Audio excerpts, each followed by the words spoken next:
Hey guys, welcome to the MFGCast, another episode. We're going to take a little turn here. It seems like lately we've been doing a lot of board game stuff, but we're going to be talking about some premium audio. Do you remember what that is? We've done some things with some premium audio. For premium audio, you may know about Battlebards. We've done a few commercials and talked to Alex and the crew about it. But here he is, back again, back from the dead, under a cave like the hermit he is. Alex Jarzebinski, thanks for coming on, buddy. Dude, thanks so much for having me again and again and again. Thanks so much. Really appreciate it. And definitely have been in a cave for a while. No problem. Well, we obviously know that it's big business if you've been gone for a while. So we'll kind of start you off easy and then we'll get into the tough questions as we go. That works. So why don't you tell the people that don't know about Battlebards that we have, we've talked about it a few times, but you haven't been on for a while. So why don't you give everybody the spiel about what Battlebards actually is? The spiel. Yeah, haven't done it in a while.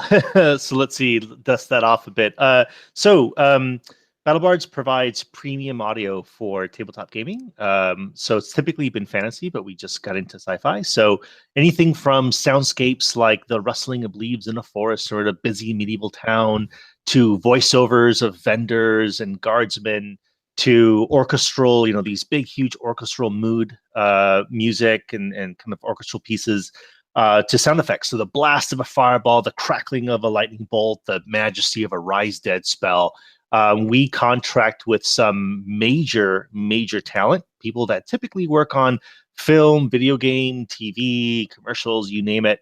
And we custom make these incredible pieces. We're up to 1,600 tracks, and hopefully by March, we'll be up to over 1,700.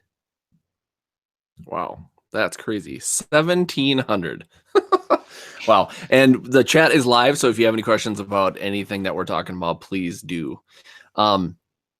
So when you do this, like, do you have, when you're figuring out the audio that you have, do you just have a spreadsheet, an Excel spreadsheet that's just like 15 pages long, and you go, okay, wait a minute, we forgot this. Oh, wait, we should wait. And do you get to a point where you're like, okay, we need to get this. Oh, wait. Well, obviously this fits into this, so let's get into that too. Yeah, how does that's that work? right. So we do. So as audio director, I do curate that huge spreadsheet. But actually, a lot of those ideas come from you guys. So I don't pretend like I know what everyone wants. We'll constantly be reaching out on Twitter or on Facebook or just talking to our community and just be like, hey, for those of you who have been on Battlebards, what are we missing? What is it that at the table you're like, dang it, we don't have a great sound effect for something? So as we collect that feedback, we put it on that spreadsheet. And as we're kind of going through this audio and we're putting out casting calls and gigs for what we're looking for, we kind of evaluate it for how many requests did we get, how much do we think that we could really kind of, what's the marketability of these pieces? Because in the end, we have to make sure that these Hollywood level talents are happy.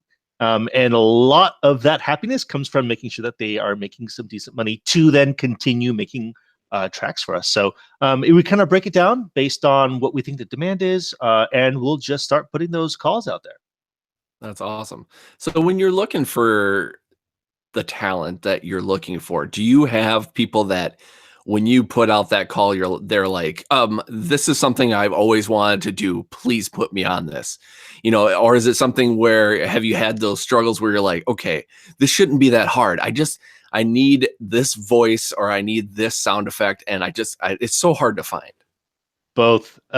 So I've put in, I think my last estimate, 2,400 hours going through auditions and helping talent refine their tracks. So quite a bit of time.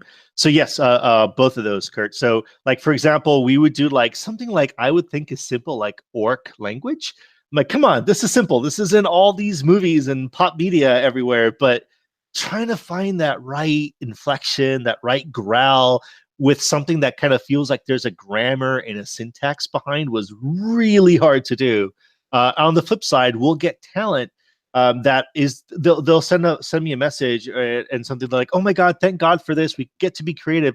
Because a lot of these folks that make their living doing this kind of commercial audio, they're kind of bored with the same corporate speech and kind of like the same generic music that needs to go behind some boring, radio ad or something.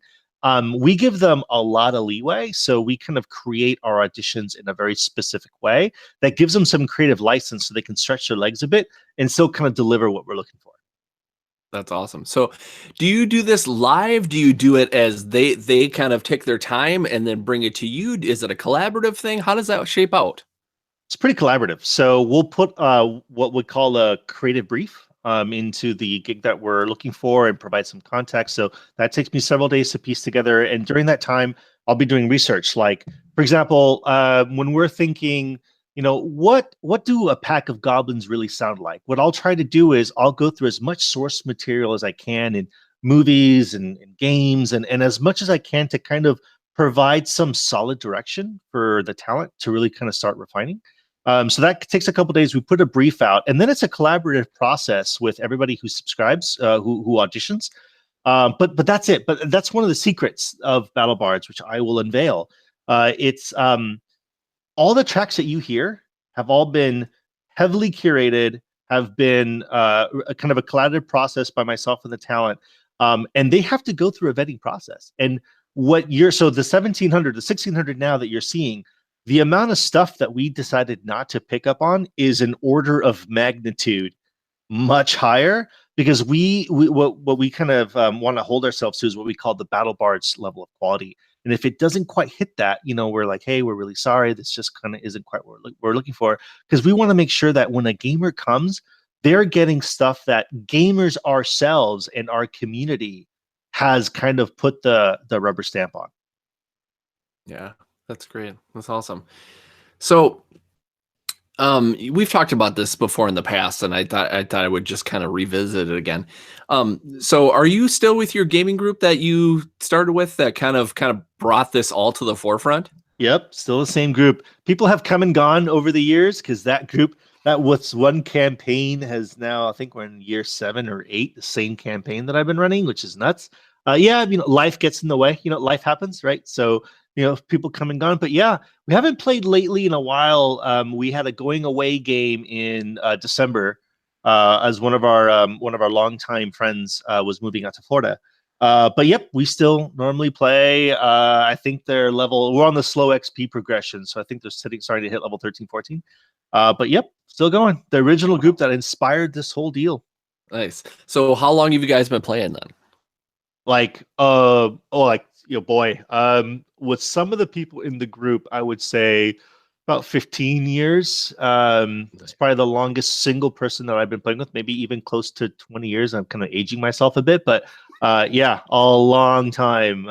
Quite a long time. I was kind of worried about asking that question. I didn't want to be like, hey, you've been playing this for a while, so you must have been like what, like 5 when you first started? I mean, come on. A little older. I started getting super hardcore into gaming when I was like 15, 16. And I remember going to like a bookstore and just seeing like, well, what's this? This book cover looks interesting, flipping through it, and that's it. The rest is history. Yeah. So how about you? Like, what was your thing? Like, did we ever ask you, like, what got you into gaming? Oh, you know what's funny? I got in. I think we've talked about this. Probably not you and me, but I've talked about it on the podcast before. I got in it super late. It's like one of those things. Yeah, one of those things I always heard about when I was younger. But tragic tale of being, nerdy kid that nobody ever had. I didn't have that many friends. My dad was in the Marines, so we moved around quite a bit. So I wasn't able to focus on, having that kind of thing, because it's like, I lived somewhere for 4 years and then I had to take off. So it's kind of hard to get in that whole thing. So then, when I first came back to Eau Claire, Wisconsin, here where I'm born, some of my friends were really big into it. And one of my best friends, he is super big into D&D 2nd edition. He's actually taken away some of his miserly thoughts of 5th edition, and he's actually been able to play it with some success and really dig it. But He's still, it's like one of those things where it's like, second edition is the best, and I don't care what you say, get off my lawn, that kind of thing. So get off my lawn. Yeah, wow, exactly. So he's a Thaco. He's just a Thaco enthusiast, man. Yeah, he's Thaco all day. I should make him a shirt that says Thaco all day. That'd be great. But yeah, so my foray into it has been very recently. Well, it's been a long time. I'm just as old as you are, so it's been a while. But yeah, I'm still fairly new to role playing in general, so it's nice, especially with this avenue, to be like, oh, I know lots of people that like to play. Let's play some games, So I've been able to discover a lot of fun things. So let's get back to you and get back to some BattleBards. So when it comes to making this great audio, and you know that you've had people test it for you, and you've been able to grab their opinions of it and what they want and stuff like that. How have you used it in your life as far as your gaming and stuff like that? Is it something where you're in these sessions, do you rotate who's the GM? Is it just one certain GM and you guys are being the same players from, day one? How does that shape out? Yep. So at least for the campaign that I've been running, the Wizard of the Rose, I've been the GM for that for the last 7-8 years. But we'll have other GMs kind of rotate their own games. So we're a pretty open community. We'd like to invite, anybody in Orange County here in the area that's interested in playing with us. So we have different types of games. Mine is a very advanced game. So there's just, there isn't a whole lot of time for someone who's just new to learn the rules, because the energy flows, things kind of go very seamlessly between advanced players. But we also have like some novice games, which is a little bit more like kick in the door and kill mobs, and a lot more casual, a lot more open. So we have just different GMs, and we kind of rotate as needed. So we send out like a doodle every month and say, all right, what's the availability of everyone? Who's going to be running this month? And we'll kind of pepper those in as we go. Nice. And so have you really used your audio as just a sneakily selling point? Have you just been like, hey, this is mine, look at this, boom, and throwing it in? What?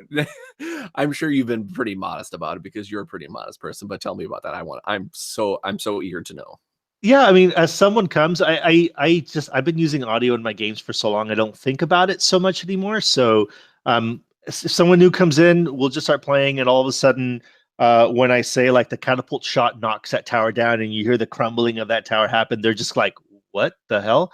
And then and then after the game, they'll be like, yeah, so what the heck was all that about? I'm like, oh yeah, we have this thing going, and it's kind of neat audio, and it just kind of is organic from there. But yeah, no, I don't stand up like, oh, everyone, now listen to the Battlebards track, make this into an immersive game. No, kind of don't do that. Oh, that's awesome. So with some of the things you've been doing, you've been really, setting the fantasy apart when it comes to that fantasy auto, but you've also been dabbling in space themes and stuff like that. So, kind of tell us about where that kind of spawned from. Yeah, so we've been wanting to do sci-fi for a while. I'm a big fan of Fantasy Flight's Age of the Empire, Age of Rebellion, sorry, and Force of Destiny, I believe it was. So I really love that Star Wars. I've been in Star Wars RPGs for a while, so I've been wanting to do sci-fi for quite a bit. I'm a big fan, and we've got a lot of requests for the genres. So we figured, like, let's give it a shot. So we did some great like orchestral music pieces of two fleets, kind of one fleet engaging for the last time in a desperate defense, that kind of music, that last hope, that last defense type of music. A lot of starfighter sound effects, torpedoes and laser cannons of every kind, engine sounds. And then just like we were the first to coin this monsterscape type of audio genre, we now did something new, what we call shipscapes. So a shipscape is, what are the ambient sounds that you would hear standing aboard different types of starships? So the first one that we did was a capital ship, like on the bridge of a capital ship, and there's two flavors. During normal operations, so like computers, the crew going about their business, that type of stuff. And then the sounds of being aboard a capital ship while it's under attack. So weapons hitting the shields, consoles exploding, droids going back to doing repairs, and kind of people shouting on that. In fact, when I listen to some of them, like, there's so much tension in it, I find I'm like grinding my teeth unconsciously, because there's a lot of tension in hearing that stuff. So yeah, we think shipscapes might be really popular as we kind of explore, like, what would be the sounds of standing on the bridge of like a junker, or maybe in a hangar of a big capital ship, or even like on a star base or a frigate, like all these different types of ships. We want to kind of expand that genre a little bit. Yeah, and I like that. I like that you don't just think of like, oh, here's a ship going pew pew, or here's someone in a different language. You're actually thinking of like, okay, what does space sound like? Or what does the activity inside of a spaceship sound like? It's not just the same old like, oh, let's just have like five different things that don't really matter. And it's like you got to think you're trying to immerse yourself in this universe where all these things are happening. And I like that you go into detail with that. Right. So like if one of your players goes, all right, well, I'm piloting my X-Wing, I fire the lasers. Man, it's something else when you just hear like bam, bam, bam, bam, like these cannons fire. And then like we have like the sounds of starships exploding. So or starfighters exploding. So yeah, I think it just adds that extra little oomph. What I tell a lot of folks that are kind of exploring using a little bit of audio in their game, what I tell them is don't think that you have to like put audio in everything. You don't have to have every scene have a music or a soundscape or every sound effect. When you sprinkle it in a little bit, it just adds that little bit of spice to certain scenes, and you don't have to feel like, oh my gosh, as a GM I have so much work to do now, I have to like score my whole session. You don't. Just a little bit goes a really long way, and I'm hoping a lot of people see that. Yeah, that is definitely great advice, because when I first started using your guys' audio, that was my first impression. I'm like, oh no, now I need to put this into it, and I need to do this, and some of the things we've done on the podcast, we've released as episodes. I'm like, I've gotta, I gotta keep this going, and I gotta put it on a loop. And it's like, no, you don't, because like sometimes just putting, like you said, just putting something at the right moment, even like this continuous silence and then something in between that just really puts that pop into it could really make for a great game. So we've talked about a lot of your audio and stuff like that, so let's talk about some of the tools that you have. Like there's lots of things that you can use for the different avenues that you have, either at home, in your gaming groups, abroad, even over the internet, stuff like that. So why don't you tell us a few things that people can expect when they sign up for Battlebards? Sure. So the main command and control is the soundboard. So the whole point is there's a lot of audio tools out there, but they all tend to be too complicated. If you can click and drag, you can use every aspect of the soundboard. And the whole point is to let the GMs manage all this audio in a way that's practical. Because look, you could have the greatest audio ever made, which we have, but you can have the best audio in the whole world, but if it doesn't lend itself to be able to easily use it, it's worthless. You're not going to tell players in the middle of a great fight where everyone's on the edge of their seat to say like, oh, hold on a second, let me cue up the sound of a fireball. No, dude, the energy's gone. You're going to lose everybody at the table. So the whole point is to do this really easy, simple to use soundboard where you could crop tracks on the fly so it doesn't interrupt the flow of energy. So that's kind of the motto of the soundboard. The next major tool is the mixer. This lets you custom make all this audio that we have. You can custom tailor it to your game. So let's say you want a fireball to occur at this part of the soundscape, or you want music to happen right after this monologue for one of the NPCs, or you want to record your own monologue. So if you get nervous like me at the table, I have this like wonderful script and this wonderful monologue to introduce the new chapter of the game. And then of course, like it reads really good on paper, but then when all my players are staring at me, I'll trip over my words like an idiot. And it just doesn't come off the right way. You can record that, set it to that music perfectly. And all you have to worry about when that scene comes is you hit play. That's it. So the mixer lets you do a lot of that. It also lets you create your own audio. So a buddy of mine created a jungle soundscape, which we don't have, but he took one of our forest soundscapes with heavy rain and a couple of animal sound effects, and he kind of created a rainforest, like a jungle theme. So you can create your own tracks. Also, I show on YouTube that we created a catapult sound effect from the strike of a wood shield, a cropped fireball spell, and a cropped trap sound effect. And it kind of sounds like, you let go of the rope, the gears of the catapult start to go, and then it hits the cross beam, and then that flaming pitch flies through the air and explodes. That's something that we don't have. We don't have a catapult sound effect, but you can make anything you want from the mixer. And on top of that, you can bring in your own private audio and mix that too. So let's say you purchase like the Gladiator soundtrack, or Star Wars, something with Hans Zimmer, or Williams, or one of these great guys, and you want to set that to a soundscape. So all of a sudden you have like the Gladiator OST with like grassland soundscapes. Guess what? You can do that all on the soundboard mixer as well. So there's a lot of power for that tool. And then lastly, the newest tool is Battlebards Cast. So for those of you playing remotely, so you guys are not all at the table, well, guess what? You can bring all that audio, and you could still direct it as a GM, and people who are logged into Battlebards Cast, all your players, can hear that music as you're playing it remotely. So trying to kind of parallel the in-game, the in-person experience, that as well. We also have an offline player if you also don't have access to audio, if you don't have access to the internet at the time, if you're playing in a basement somewhere. So yeah, that's a bunch of the tools that you would have access to, especially all of that except the offline player when we announce this big thing on March 1st. Awesome. Wow. It's like you just knew what I was going to ask about next. So let's talk about what's next. This is basically your baby. This is BattleBards baby. This is what we came here to talk about. This is the main enchilada.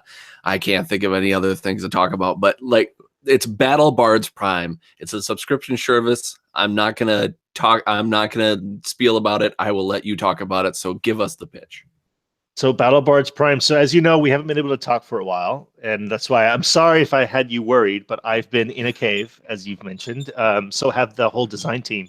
Battlebards Prime. So you're going to be able to unlock every single track, which at the time that we release should be over 1,700. Every tool. So the soundboard, the mixer, Battlebards Cast.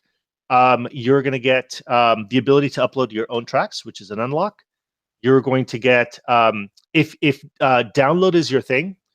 So because all the tracks that we give you is going to be streaming only, but if you still really insist on download, you're going to get 20% off any purchase under the sun, all for one subscription price. And that's going to be we haven't finalized pricing yet, but it's going to be for the price of essentially an album. So it's going to be hopefully about under even $10 a month. Yeah, the reason this is so big for us is this is what our original vision of BattleBards was. I mean, for people who just love to purchase and download, you still can. That's not going away. But the way that I work as a GM, when I buy like my miniatures, or I buy like Dwarven Forge or little tile sets or something, I don't always know exactly what the next session is going to be until I sit down in front of my computer and start writing it. So to go to BattleBards and then kind of purchase tracks that I might just use once is a little tough. So instead, with a subscription, we just give you everything that you can use as often as you want, and it becomes more of a toolbox. It becomes more of an accessory, so you can kind of pick and choose for each session without having to commit to a purchase. That's awesome. That's the spiel. Yeah. And I like it. It gets me excited. I love it. Because, it's one of those things where, if you think about it, okay, let's say you decide to put it at, let's just say $9.99. I don't know if that's going to be the final product, whatever. Okay. That is about as much as you would pay for a night out, for lunch, for, it's cheaper than going to a movie. That's, cheaper than going out and buying your favorite RPG book. That's, probably 5 of those books, sorry, it's like you have to save up 5 times to get one of those books, and you get all of this audio, you get the mixer, you get the soundboard. I was just going to say, like, with the mixer, you're talking about, being able to record your stuff, your local stuff, and put it in with the music. This podcast, when we record it, it doesn't turn out as amazing as it sounds. There's a lot of editing involved because usually there's a lot of ums and a lot of, wait a minute, what was I meaning to say? I forget. So it's great that you'll be able to get all of that in one. Yeah, exactly. For a small amount. And just think about all of the tracks and how much you would have to pay and put all that into one lump sum, and all you're paying basically is $10 a month for that. Yeah, so that's the thing. To buy every track, that's a lot of money. That's a It sure couple is. $100, I think, because we have a lot of tracks, and we're growing this library. So on March 1st, when we release this, we're going to be releasing about another 100 tracks. So we're still planning on growing this every month as often as we can. We're going to release it as often as we can, and I think we're already locked in that we should be crossing 2,000 tracks in a couple of months. So there's a whole pipeline that we'll just keep releasing, and because our inspiration for audio comes from you guys. This isn't like I'm in some ivory tower dictating, no, we're going to do this track because I want it. This comes from you guys. So hopefully this is all tracks that you guys find super useful. And so, Kurt, to announce here, for the first month of March, to try to get us maybe with a little bit of momentum, we're going to have kind of what we're calling a permanent discount month. So what that means is anybody who subscribes in the month of March, as long as you remain a subscriber, you lock in a discount, which will be anywhere from 15 to 20%. So as long as you subscribe in March, as long as you stay with us, you get to keep that discount as long as you want. So hopefully that will kind of even bring some more people that might be considering this. Next week. Yeah. So you're getting it a little cheaper, and you're being rewarded for being a good fan of Battlebards Premium audio, and they are also working to make it better for you. And that's the thing I think I like the most about Battlebards is that that's like the thing you talked about. You're not just making stuff and going, here you go. You're listening to everybody what they want, because why make anything if it's not for the people that are absorbing it? Right. So I think like a while ago, people were like, hey, so with all these tracks you have, how come you don't have like basic horseback riding, like just somebody on a horse? I'm like, yeah, whoa, you're right. That's a huge oversight. How can we not have that? Or like even like a tavern soundscape. Like, dude, how many adventures start in a tavern? I'm like, yeah, duh. We really do need to have that. So yeah, a lot of it just comes from you guys. When you guys are playing, it's like, well, this is dumb. You guys have all these tracks, but you don't have these obvious ones. So yeah, that's why I just love working with the community and just telling me to like, hey, wake up, Alex, you're supposed to have this. Oh my gosh, you're right. Let's start working on that.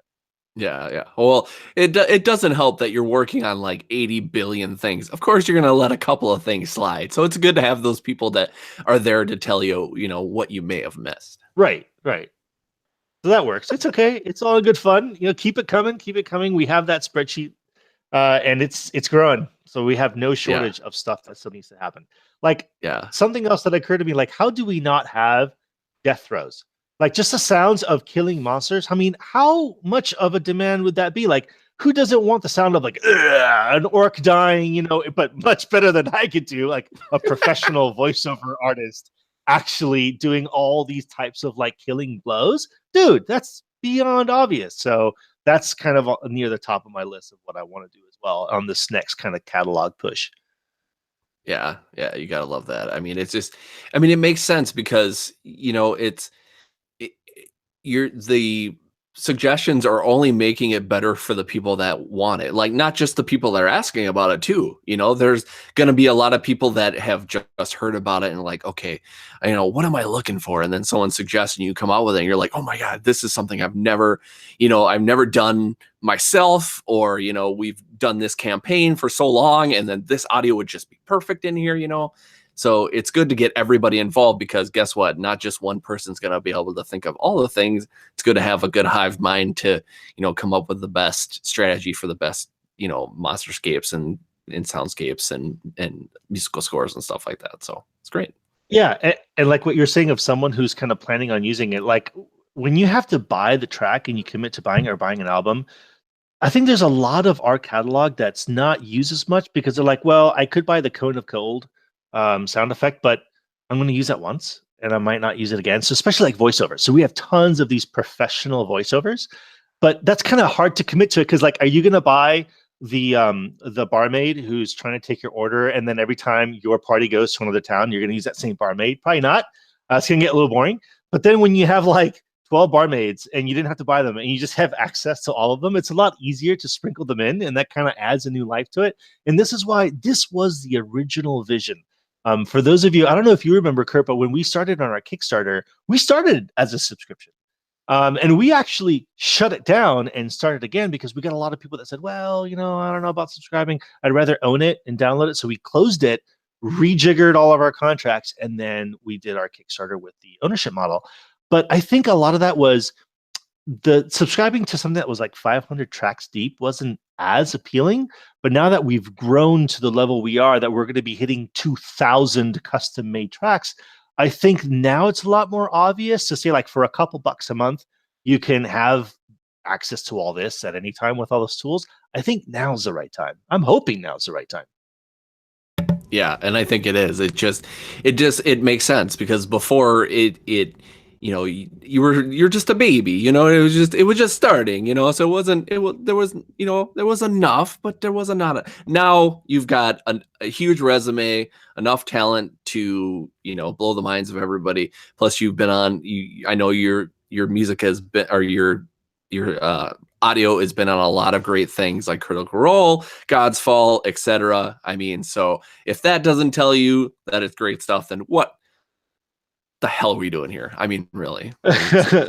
Maybe we got to get it on a feature film or something. Which yeah. We've been approached by some folks too. So we're figuring that commercial licensing stuff out too. Because I mean, we've been approached by video game developers, filmmakers, and they're like, hey, we're interested in using your stuff. So that gets complicated because that goes into negotiations with our talent and everything. But yeah, so to the level that we work, the level of the quality of this audio really is the highest that I think you can get anywhere out there, except from an actual OST from a feature film like a Hans Zimmer or something. And in fact, I was telling my wife just before this is one of the things that make me most proud. This Battlebards has been a labor of love. Kurt, as you know, your podcast is a labor of love. All of us who are in this space, it's really a labor of love. Definitely not getting rich off of this, which is okay. It's a passion of ours. But I'll tell you what, the one thing that makes me so happy to be part of this is all the years that we've been doing Battlebards and all the messages and all the crosstalk that we see people talking about us is I have never heard anyone say our audio sucks. I heard people say that, hey, maybe our tools are not as good as they could be, or maybe the site's not as intuitive as it could be. Fair enough. And we're working on that all the time. I've never heard anyone ever say that, wow, this is some pretty bad audio. And that's a huge point of pride for me. And by the way, the credit goes to our talent, not me.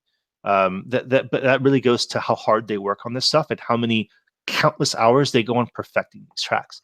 And I think that's kind of what we bring. It's these are your own fantasy worlds that you guys are all creating. These are these collective stories that you're sharing with your friends. And I've always wondered, like, how come we can't bring that same amazing immersive audio, those sweeping orchestras or that really poignant sound effects that you hear in these movies and games? Those should be in part of the stories that we make ourselves. And that's why I started doing this years ago. Yeah. I mean, I think a little bit has to do with you too, because I mean, none of this would come together without your help, of course. Oh, I appreciate it, but the real props go to the talent. Our CTO guy, who's the magic man behind all of this tech. Boy, thousands of hours that he spent. So I got the easy part of that job, right? I just go on a PowerPoint and say, hey, soundboard's supposed to do this, the mixer's supposed to do that. Well, that's easy. He has to go and figure out how the heck to do that. So a lot of props to Arya, who's our CTO, who's really the magic man and piecing all these things together. That's great. I love it. So, hey, you've heard it all. You know what you need to do. Starting March 1st, during the month of March, get that subscription, get that deal, get all of that audio, stay in it. It'll pay off for you. Thanks. Here's hope. And for those of you who are interested, feel free to reach out to me. I don't know, am I preempting that kind of closing, like how to contact me or anything? But I'm active on Twitter, so feel free to send a message or yell at me why we don't have a certain amount of audio. I'm the guy to yell at. So you can follow me at SoulCollectorXX on Twitter. If you want to send an email, we always read gm@battlebards.com. So again, that's a great spot to yell at me for some audio. I'd love reading that stuff. Or contact Kurt. I promise I'm going to talk to you a lot more. My head is coming out of the cave very soon. So I'll be a lot more available, and we can do some more fun stuff together that we love doing. Awesome. I like to hear that. I like to hear that. All right. So until then, until next time, thank you, Alex Jarzebinski, for coming back on. Boy, I don't know how to end it. I'm going to do this. And this is Kurt, and this was the MFG Cast. Thanks all.